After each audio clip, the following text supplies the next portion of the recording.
Assalamualaikum warahmatullahi wabarakatuh. Alhamdulillah wassalatu wassalamu ala rasulillah ala alihi wa sahbihi mawala wa la hawla wa la quwwata illa billah. May yahdillahu fala mudilla lahu wa may yudlil fala hadiya lahu. Qala al-musannif rahimahullahu ta'ala wa nafa'ana bi ulumihi fid darain amin summa qala wa ala alihi wa ashabihi wa tabi'ina lahum fil a'mali salihati ila yaumiddin. Dan rahmat Allah, kasih sayang Allah dan salamnya, kesejahteraan dari Allah atas keluarganya Rasulullah Muhammad sallallahu alaihi wasallam dan sahabatnya dan yang mengikut bagi mereka itu pada sekalian amal yang salih. Adalah yang demikian salawat dan salam itu hingga hari kiamat. Siapa keluarga Nabi? Tersebut wa ali Muhammad. Siapa keluarga Nabi? Nah, itu dalam kaitan. Nanti ada namanya maqamuz zakat, ada maqamud du'a, ada maqamul madah. Keluarga Nabi dalam kaitan dengan zakat adalah dari Bani Hashim dan Bani Muttalib. Jadi dalam kaitannya dengan zakat, yang dimaksud keluarga Nabi adalah Bani Hashim dan Bani Muttalib menurut mazhab Imam Asy-Syafi'i. Sebab menurut mazhab lain lagi jamaah. Dalam kaitannya dengan doa, yang dimaksud dengan keluarga Nabi adalah seluruh yang beriman kepada Nabi, baik dia berbuat taat atau berbuat maksiat. Maqamul madah dalam kaitannya dengan pujian. Siapa keluarga Nabi? Itulah orang-orang yang taat kepada Nabi. Maka kita ini termasuk keluarga Nabi dalam kaitan doa dan pujian jamaah. Sebab kita ini soleh, sebab kita sudah sembahyang maghrib, itu berarti orang itu soleh. Kita ini dah bayar zakat, kita ini berbuat baca Al-Quran, silaturahmi dan seterusnya, itu soleh. Maka kita masuk dalam keluarga Nabi dalam kaitannya maqamud du'a, doa, dan maqamul madah, pujian. Tapi tidak dalam kaitannya maqamuz zakat. Zakat tidak. Karena zakat yang dimaksud keluarga Nabi adalah Bani Hashim dan Bani Muttalib. Siapa disebut sahabat Nabi? Yang berjumpa dengan Nabi, beriman kepada Nabi, mati dalam keadaan beriman kepada Nabi. Tentu kalau kepada Nabi sekaligus kepada Allah. Bertemu Nabi, beriman kepada Nabi, mati dalam keadaan beriman. Sahabat. Bertemu Nabi, tidak beriman kepada Nabi, itu namanya bukan sahabat. Abu Jahal. Dia bertemu Nabi, melihat Nabi, tapi tidak beriman kepada Nabi. Bertemu Nabi, beriman kepada Nabi, tapi belakangan mati dalam keadaan kafir, juga tidak disebut sahabat. Seperti Musailamah, dia beriman kepada Nabi, bertemu dengan Nabi, tetapi akhirnya dia malah murtad jamaah. Okey. Jadi sahabat Nabi adalah yang bertemu Nabi, beriman kepada Nabi, mati dalam keadaan beriman. Tidak termasuk sahabat yang bertemu di dalam mimpi. Jadi saya pun sahabat Nabi, saya sudah 6 kali bertemu Nabi dalam mimpi. Tidak. Kalau menghayal tu jangan terlampau tinggi jamaah. Nanti ada yang berkeras-keras nanti begitu. Damai-damai kita bilang juga lah sahabat dalam mimpi, kita bilang juga jamaah. Tidak. Ini harus tegas. Jangan kurasa agaknya barangkali. Ajaran agama itu harus jelas. Okey, jamaah. Tabi'in. bertemu sahabat beriman kepada Nabi, mati dalam keadaan beriman. Bertemu sahabat beriman kepada Nabi, mati dalam keadaan beriman. Itu namanya tabi'in. Tabi'it tabi'in, bertemu tabi'in beriman kepada Nabi, mati dalam keadaan beriman. Jadi levelnya sahabat, tabi'in, tabi'it tabi'in. Jemaah, ini ajaran-ajaran dasar dalam agama kita ni mesti faham. Jadi sahabat ke Rasul, tabi'in ke sahabat, tabi'it tabi'in ke tabi'in. Namun tetap beriman ke Rasul, mati dalam keadaan beriman. Seterusnya jemaah, wa ba'du fa yaqulul abdul faqirul haqirul fani Muhammad Zaini ibnul Faqih Jalaluddin Asy-Syafi'i Al-Ashi satarahullahu ayubahu wa ghafara dzunubahu. Adapun kemudian dari itu maka lagi akan berkata hamba yang fakir. Fakir ini tak punya apa-apa. Kita dalam kaitan dengan Allah semuanya adalah fakir. Sebab itu kita ngaji tauhid. Fakir dalam fikih itu kaitannya dengan ekonomi.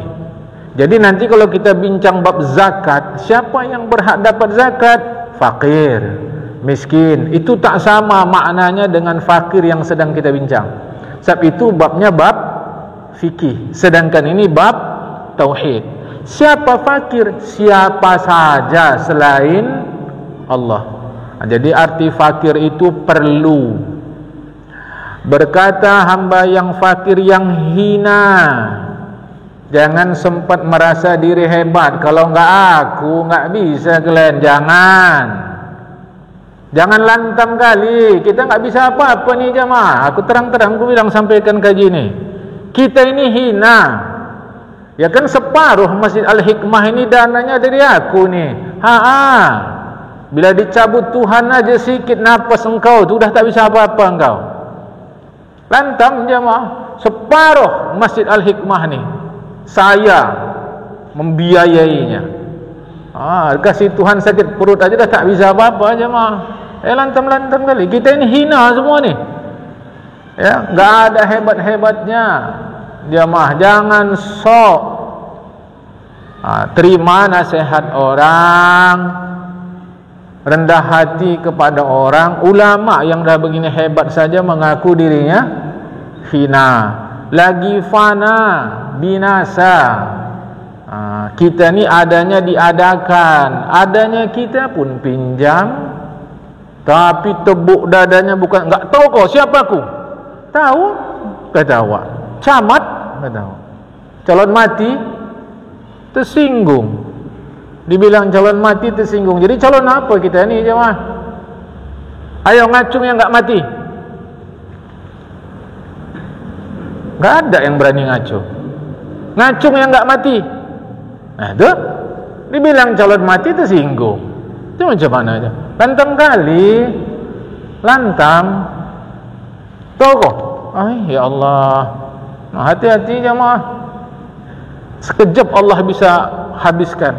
Siapa yang bisa menduga begitu hebat kejadian tsunami 2004 tu jemaah? Habis semua. Apa yang mau dibanggakan? Yaitu Syekh Muhammad Zain, anak Tuan Faqih Jalaluddin Asy-Syafi'i mazhabnya, Aceh negerinya. Semoga menutup Allah Subhanahu wa taala akan aibnya dan mengampuni Allah Subhanahu wa taala akan dosanya. Kita ini dihargai orang karena Allah nutup aib kita. Itu aja jemaah. Kalau tidak Allah nutup aib kita, aduh busuk kali bau kita ni jemaah. Karena itu sebab Allah sudah tutup aib kita, bersyukur kepada Allah taala. Jangan pula menjadi lantang. Qad ra'aitu fi hadha az-zaman ahla al-jawi min al-qusuri fi at-talab bil arabiyyati fa aradtu an utarjima kalam al-imam al-fadil al-war'i Abi Abdullah Muhammad ibn Yusuf As-Sanusi al-Hasani radhiyallahu anhu al-musamma bi ummil barahini barahini bilisanil jawi ma'idahi ma'anihi bima tala'tu alaihi minasy syarahi wal hawashi wa dhamantu ilaihi ba'dal fawaid allati yahtaju ilaiha. Apa kata Syekh? Sesungguhnya telah kulihat pada zaman ini akan orang Jawi. Kalau disebut orang Jawi, tidak ada hubungan dengan suku Jawa. Ini ada hubungan dengan masyarakat yang tinggal di Nusantara.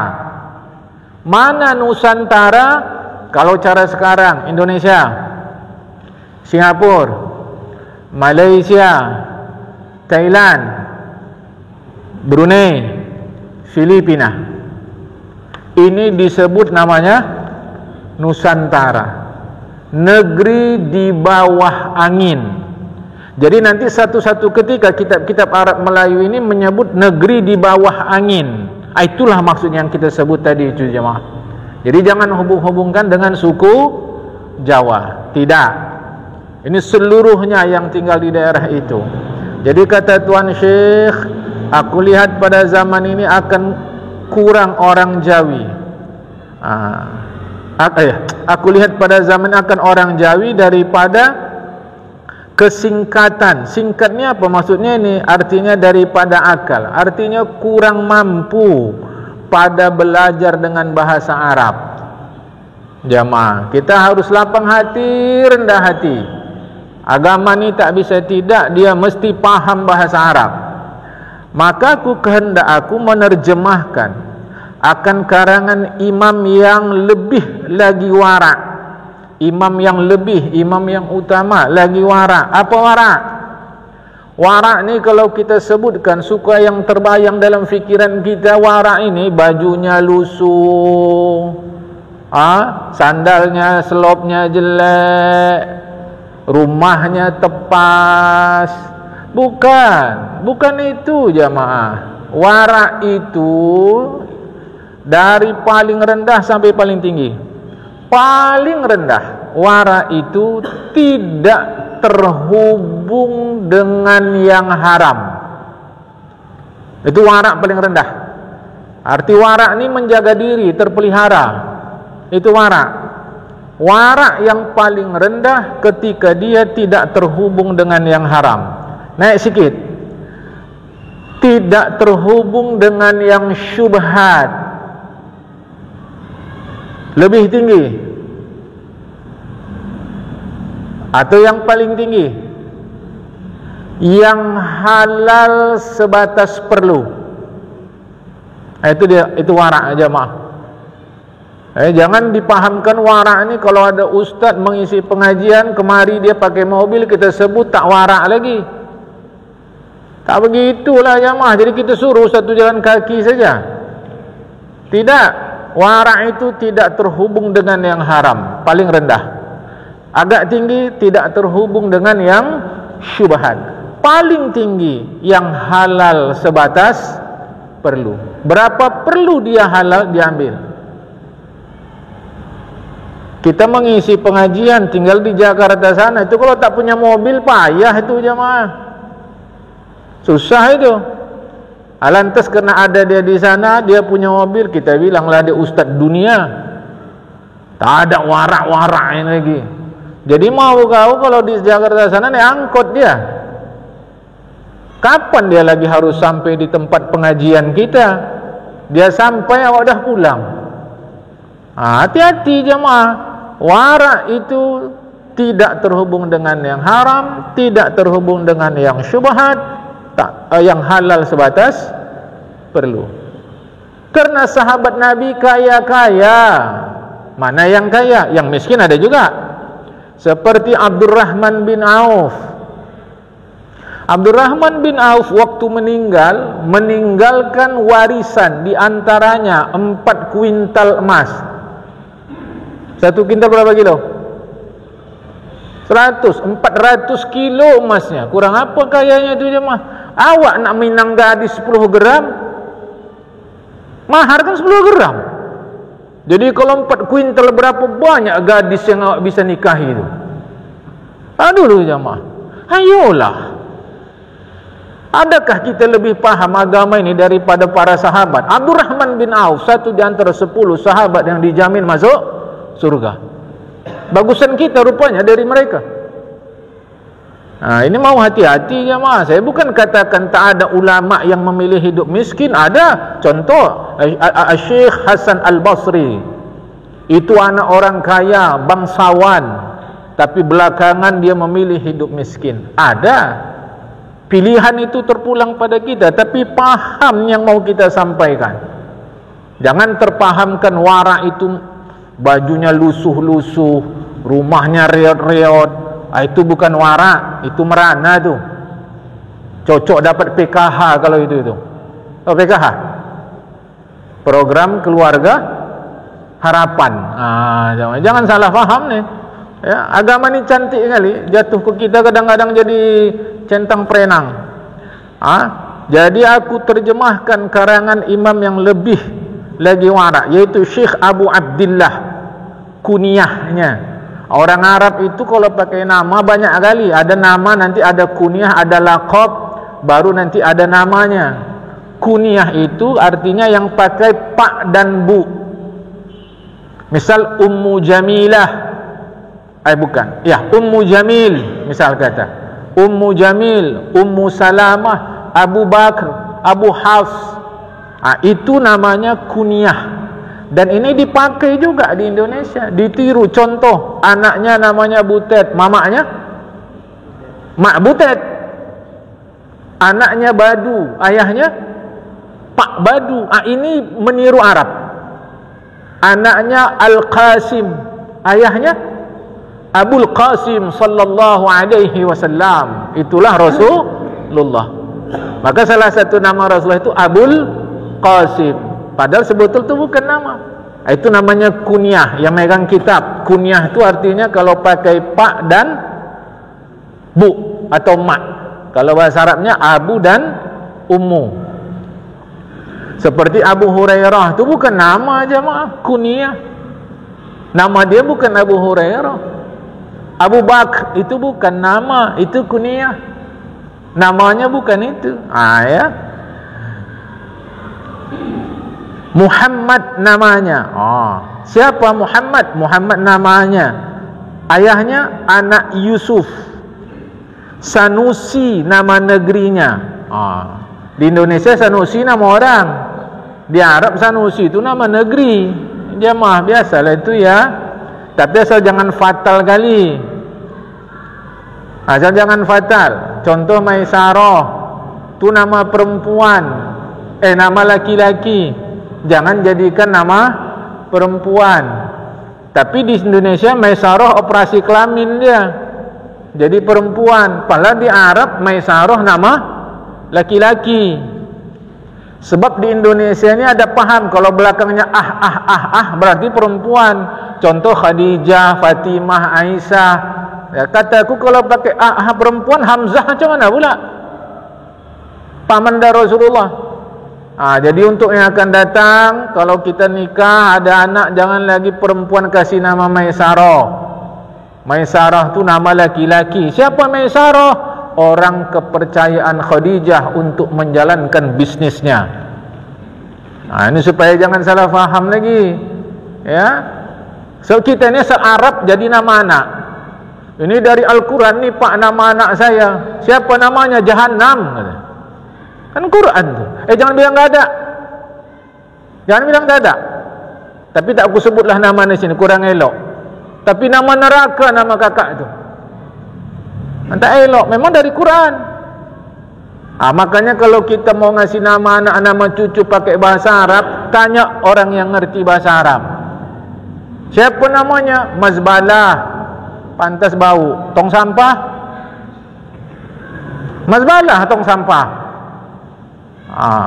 Saya mau kasih nama anak saya pakai nama Melayu. Tanya orang Melayu yang mengerti kosakata Melayu. Jangan asal-asal pakai.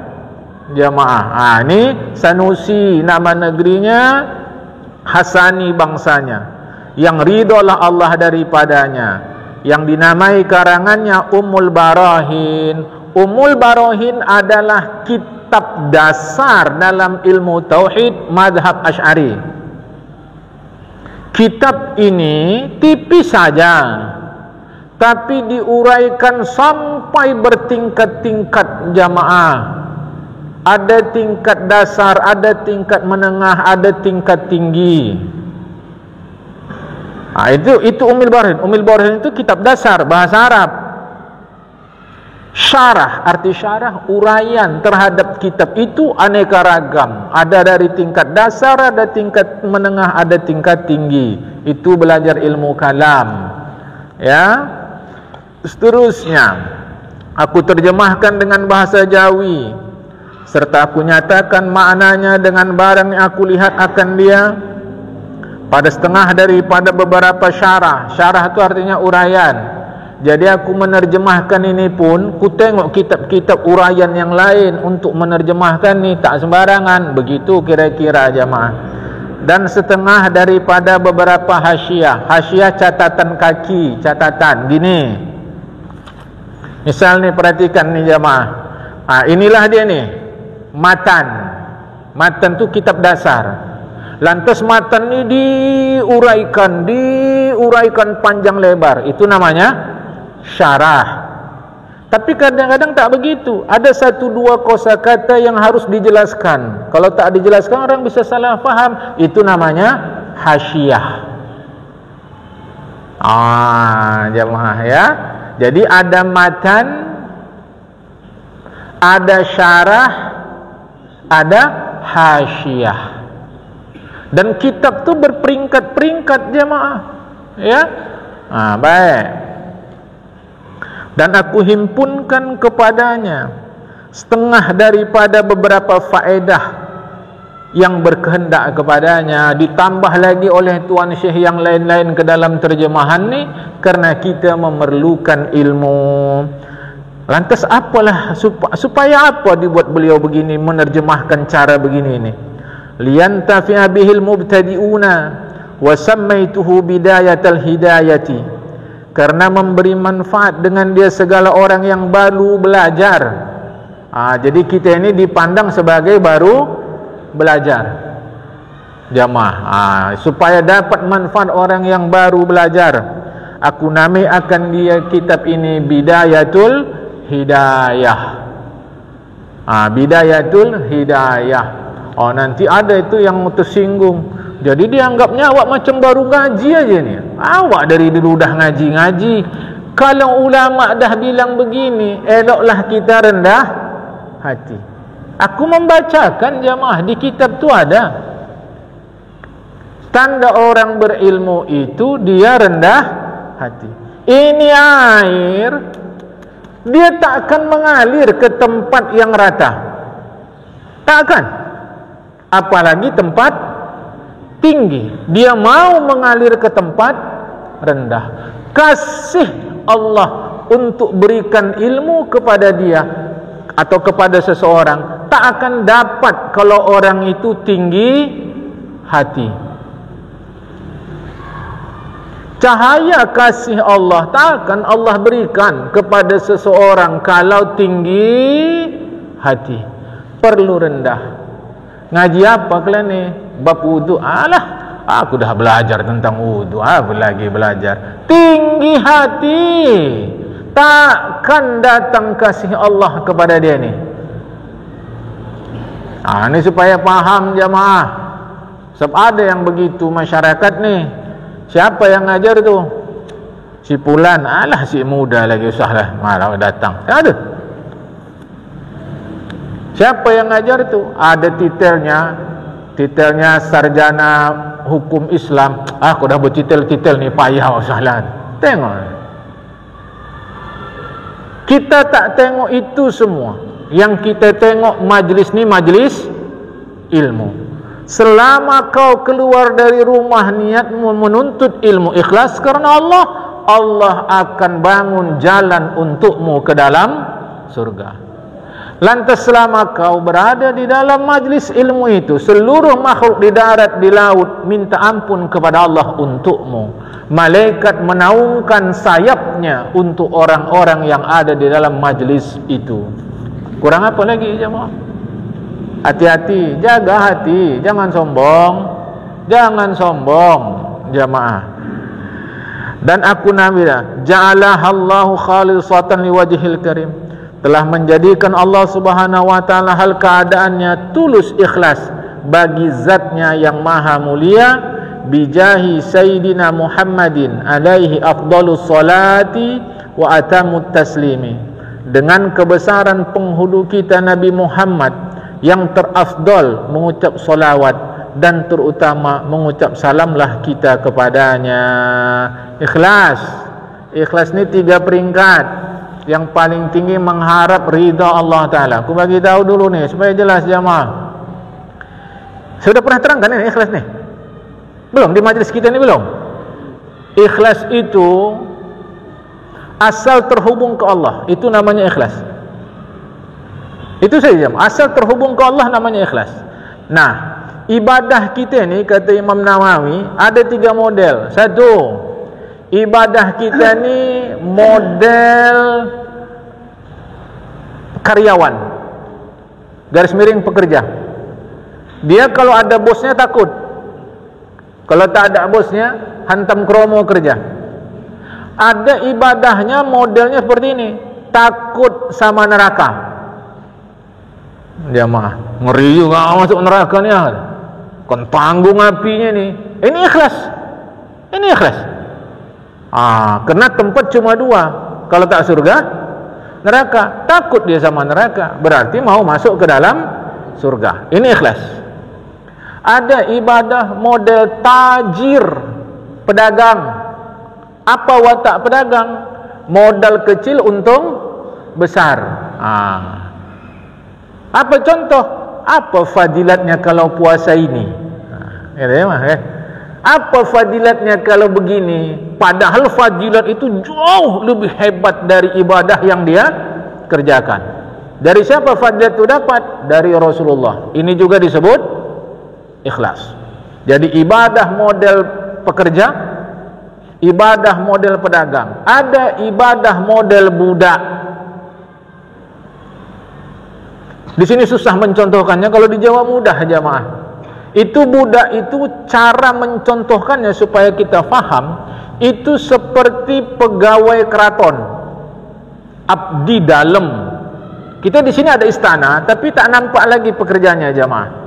Pekerja istana itu tak nampak. Kita punya istana Maimun, tapi tak nampak. Kalau di Jawa itu keraton jamaah, itu namanya abdi dalam. Abdi dalam itu patuh kali kepada Sri Sultan. Gajinya pun tak cukup itu sebulan jamaah. Tetapi kalau ada sultan, aduh Masya Allah, sangat patuh. Dia enggak melihat apa-apa. Dijadikan saja sebagai pekerja di istana sudah luar biasa. Jadi ada ibadah model ketiga. Dia tak ada urus takut neraka, tak ada lagi untung. Yang penting asal perintah kerjakan, asal larangan jauhi. 3 ini ikhlas. Jamaah, 3 ini ikhlas. Ini 3 ikhlas. Tak ada yang tak ikhlas. Jamaah, tinggalkan berperingkat-peringkatlah dia. Itu macam kita nonton bola, ada tribun terbuka, ada tribun tertutup, ada VIP, ada VVIP. Semuanya sama-sama satu stadion, semua sama-sama nonton, tapi fasilitasnya berbeda. Dan untuk masuk ke stadion mesti pakai tiket. Ke dalam surga tiketnya pahala. Pahala diperoleh dengan amal salih kalau ikhlas. Jangan pakai kajinya. Kalau Allah mau, enggak usah ibadah pun awak bisa masuk surga. Kalau itu cara kau bantah, kalau Allah mau kau sekarang jadi nabi pun bisa, kata awak. Kalau begitu cara membantah. Hari apa kiamat jemaah? Menurut ilmu yang kita tahu, Jumat. Ini hari apa nih? Rabu. Bisa enggak besok kiamat Allah buat? Kalau gitu cara modelnya bisa-bisa aja. Tapi agama ni Allah turunkan pakai ilmu. Jadi jangan kacau fikiran kita itu, jemaah. Ya, jangan kacau. Jadi masuk ke dalam surga tu pakai tiket. Tiketnya pahala. Pahala diperoleh dengan ibadah bila ikhlas. Maka di mana-mana saya selalu menyampaikan supaya mudah kita memahami ikhlas itu pahala. Sebab hanya orang yang Allah ridholah yang dapat pahala. Jamaah. Nanti ada yang bantah tu. Mana yang kita cari? Pahala apa ridho Allah? Mak ngeri gaji ni ah. Awak tanya balik, mana yang kau cari, gula apa manis? Kata awak. Mana yang kita cari jemaah? Gula apa manis? Bukan gula. Kan bingung jadi ya. Namanya gula, manis. Manis, gula. Ya Allah ridho, pasti kasih pahala. Orang yang dikasih pahala, pasti Allah ridho. Ini dihantuk-hantuk kan ya. Ridho tu kita tak tahu, itu urusan Allah Ta'ala. Cuma kita dapat benda tiket, namanya pahala. Atau ada tak boleh ibadah mengharap pahala, hanya mengharap ridho Allah. Aku tanya, yang ngasih pahala siapa? Kan Allah juga. Cuma memang tadilah jamaah, ikhlas itu bertingkat. Kita mungkin masih nengok pahala. Orang satu lagi dah tak nengok pahala dia. Yang ditengoknya kenikmatan surga. Yang satu lagi dah tak tengok pahala, dah tak tengok surga. Asal Allah perintah, buat. Beda-beda jemaah. Sebab itulah surga ada beda-beda. Ada berapa surga? Aku survei ke sana udah 8 surga jemaah. Cuma kita tak ikut waktu itu survei sama aku. Menghayal awak sikit, apa masalahnya kan? 8 surga kata hadis Rasulullah. Mana-mana masuk silakan, semua enak. Jamaah, semua enak. Ya. Macam awak ni ada harapan masuk surga rupanya Ustaz. Itu ku jawab balik. Jawab dalam pertanyaan, mau kau rupanya masuk neraka? Memang enggak, ya udah surga aja dah titik. Buat masalah aja kalau begini.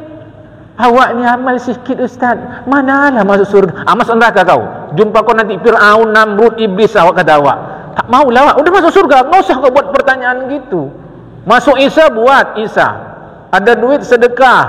Ada masa baca Quran. Masuk subuh, semayang subuh. Masuk Ramadan, puasa, dah selesai.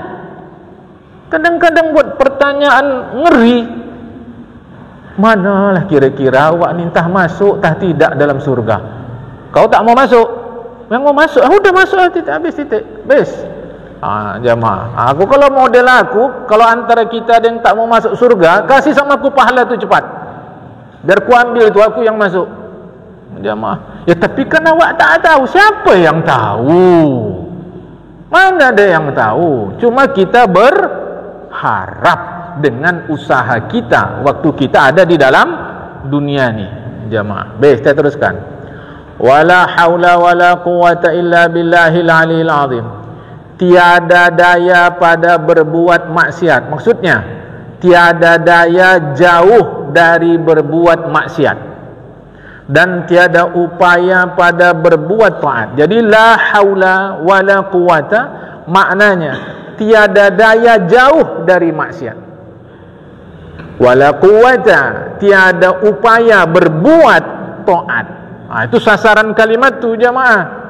La haula jauh dari maksiat, la quwata berbuat taat. Tak ada daya jauh dari maksiat, tak ada bisa upaya berbuat taat, melainkan dengan Allah yang maha tinggi lagi, yang maha besar.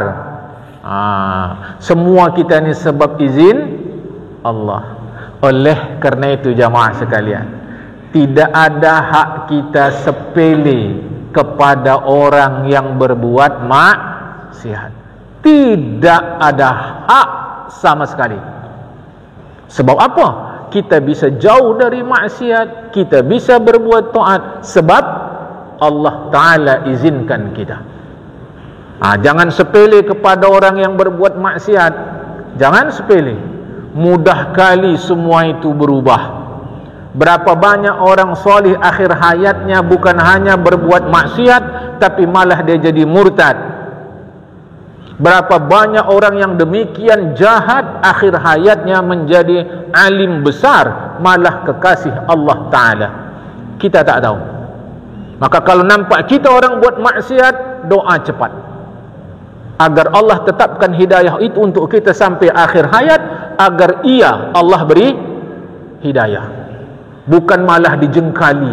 Percuma ayah dia ni alim besar ni, dia kampung kami Hamparan Perak ni, terjun ni, alim besar ayah dia ni, tapi anak tengoklah kurang ajar, sembahyang enggak, percuma, enggak ada guna.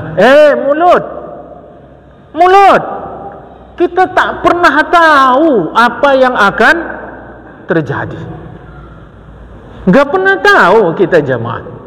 Maka atas kita yang sekarang sedang ada berbuat taat ini, tetap doa kepada Allah agar hidayah tidak lepas. Terhadap saudara kita yang belum berbuat taat, kita doakan kepada Allah agar mereka diberi hidayah. Hati-hati jemaah, ya.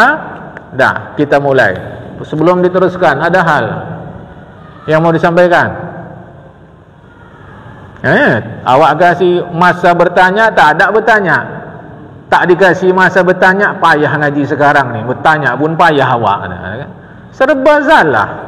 Dah, sila tuan. Kita minta selalu kepada Allah Ta'ala hidayah. Iya. Tapi ada hidayah itu kadang naik, kadang turun. Kadang amalan itu naik, kadang amalan itu turun. Jadi hidayah itu apa bisa tetapi itu Ustaz. Cas. Al-imanu yazidu wa yankus, kata Rasulullah. Rasa iman kalian tu kadang yazid naik, kadang yankus turun, dicas. Kenapa cas? Apa casnya? Zikir la ilaha illallah. Itulah casnya.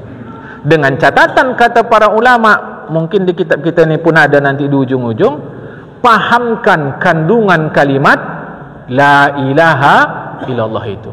Sebab kalau la ilaha illallah, la itulah kata sebagian orang, geleng-geleng kepala habis tu makan katanya kan.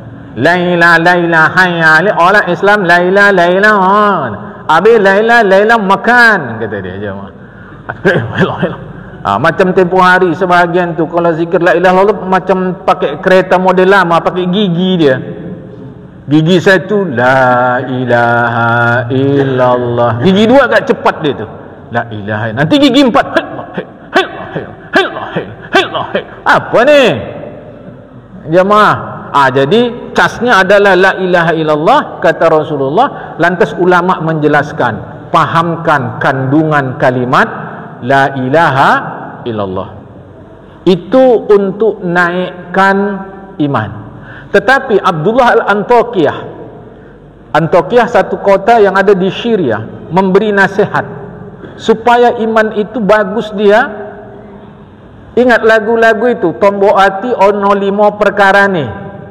Tombok hati, obat hati 5. Itulah dia diantaranya jamaah. Itu diantaranya.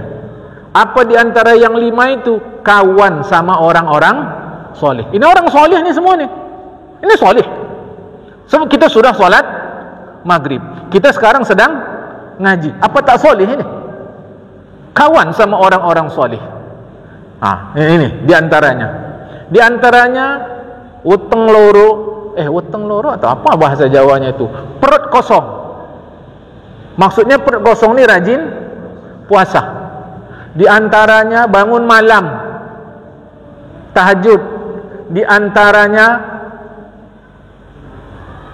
kalau pakai bahasa Arab tadabbur, maca Quran lan maknane. Membaca Quran itu pakai makna, jadi kita mengerti jamaah. Satu lagi lupa saya jamaah. Ada 5. Itulah diantaranya supaya ngecas iman. Apalagi zaman belakangan ni kacau balau. Di masjid ni elok kita, nanti begitu melangkah selangkah keluar masjid aja udah kacau dia. Maka makin perlulah kita. Jadi hidayah pada kita ni sudah ada, tinggal getarannya, naikkah turunkah, itu yang kita mau. Di antaranya kalau sendiri itu zikir la ilaha illallah, la ilaha illallah, itu menguatkan. Dengan catatan mesti paham isinya. Kalau tidak dia menjadi kuih kosong saja, macam kuih bohong. Kuih pun bohong, ya kan? Kosong dalam. Macam tu lah kalau tidak. Amalkan itu jamaah. Berkawan sama orang soleh. Baca Al-Quran, tahajud kita.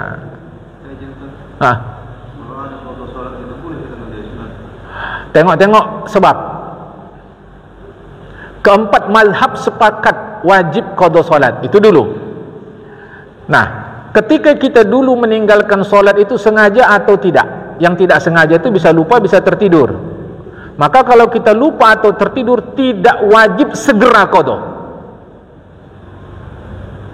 Tapi wajib qada, tidak wajib segera. Nah, kalau tidak wajib segera, maknanya bolehlah kita tunda dengan amal-amal sunat yang lain. Tapi kalau kita meninggalkan solat dulu sengaja, bukan sebab lupa, bukan sebab tidur, sengaja kita tinggalkan, sekarang mengqada, wajib segera. Karena dia wajib segera, maka apa saja yang menunda dia tak boleh. Termasuklah ibadah-ibadah sunat, termasuk tahajud. Maka malam nanti darikan tahajud, elokan mengqada. Qada terus sampai habis. Itu dia. Ini pendapat dalam mazhab Imam Syafi'i. Cuma belakangan ada juga katanya di dalam satu kitab begini-begini, saya tak jadi rujukan. Inilah yang saya sampaikan. Habiskan waktu untuk mengqada. Ini jawaban yang disepakati. Nomor 30 dia Ustaz. Kalau malam 15, berarti utang itu 15. Kalikan sehari 5. Tidak, maksud saya selama 15 tahun kan itu kita qada. Kalau dia balik umur 15 tahun. Baru 30 baru solat. Dia tahu umur 30. Kan 15 tahun tu qada lah semua. Qada semua tu. Dia sebab utang belum bayar. Itu dia. Jadi seluruh waktu gunakan untuk mengqada, kecuali untuk 3. 1 menuntut ilmu, 2 cari makan, 3 istirahat. Bolehlah ni tak mengqada. Tapi kalau untuk kombur malotup kedai kopi tak boleh. Dia lebih ngerti perang Ukraina sama Rusia, kan hebat dia mah. Padahal kombur malotup tak boleh. Untuk 3 boleh tak mengqada. Menuntut ilmu, cari makan, istirahat. Tapi kalau untuk nonton Piala Asia U23 tak boleh. Jamaah, boleh faham ni? Ini yang saya sampaikan disepakati ulama. Masih lagi? Asia? Gimana tanggapan kita dengan keluarga yang belum dapat hidayah? Apa itu dengan doa itu? Gini, ini saya jawab umum lah.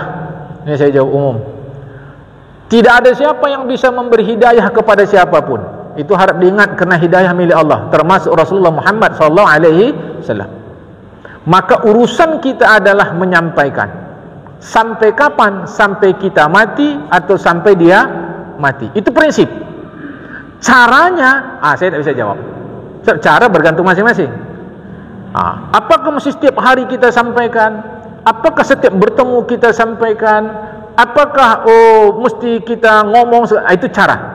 Tetapi prinsipnya sampai dia mati atau sampai kita mati tetap disampaikan. Enggak ada pakai kalimat 3 kali.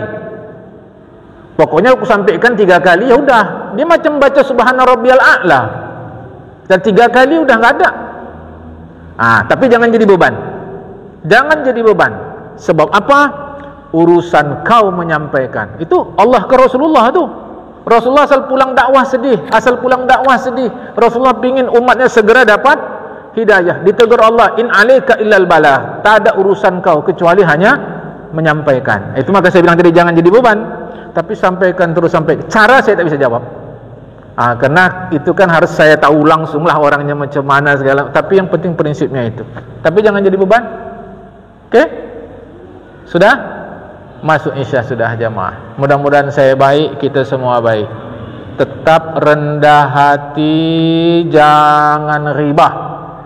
tetap rendah hati, jangan ghibah. Wallahul muwaffiq ila aqwamit thoriq. Assalamualaikum warahmatullahi wabarakatuh.